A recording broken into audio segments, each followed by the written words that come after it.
మే 13th voting day. ఆ రోజు మనందరం ఓటు హక్కు వినియోగించుకుందాము. ఒక సామాన్యుడిగా ఓటర్కు ఉండే హక్కుతో నాకు ఒక కంఫర్ట్ లైఫ్ కావాలని ఓటేస్తున్నాను. కంఫర్ట్ లైఫ్ అంటే నా చిన్న వయసులో మన అమ్మా నాన్న స్కూల్ టీచర్ చెప్పారు, బాగా చదువుకుంటేనే మంచి జాబ్ వస్తుంది, లైఫ్లో సెటిల్ అవుతామని. నేను బాగా చదువుకున్నాను. నాకు 10th 80%, ఇంటర్లో 75%, బీటెక్లో 67% వచ్చింది. కానీ నాకు మంచి శాలరీ ఉండే జాబ్ రాలేదు. అందుకనే పక్క రాష్ట్రంకి వెళ్ళి ఒక ఎంఎన్సీ కంపెనీలో జాబ్ చేయాల్సి వస్తుంది. మన రాష్ట్రంలో శాలరీస్ తక్కువ, ఖర్చులు ఎక్కువ. మన పక్క రాష్ట్రం అంటే ఎంతో దూరం కాదు. ఇక్కడ మా తిరుపతి నుంచి 120 కిలోమీటర్స్.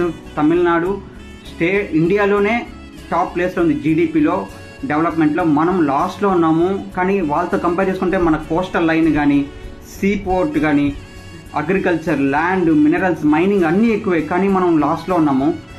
మనకి మంచి క్వాలిటీ డెవలప్మెంట్ కావాలి, రెవెన్యూ జనరేటెడ్ క్యాపిటల్ రావాలంటే మనం ఒక స్ట్రాటజీ, ప్లానింగ్ ఉండే ఒక హానెస్ట్ సర్వీస్ మైండెడ్ పర్సన్ని మనం గెలిపించుకోవాలి లీడర్గా.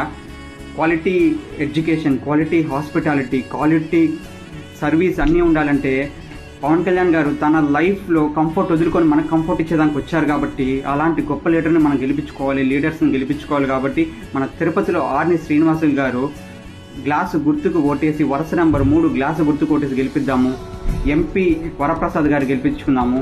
జై బీజేపీ, జై జనసేన, జై టీడీపీ, జై కూటమి, జై హింద్.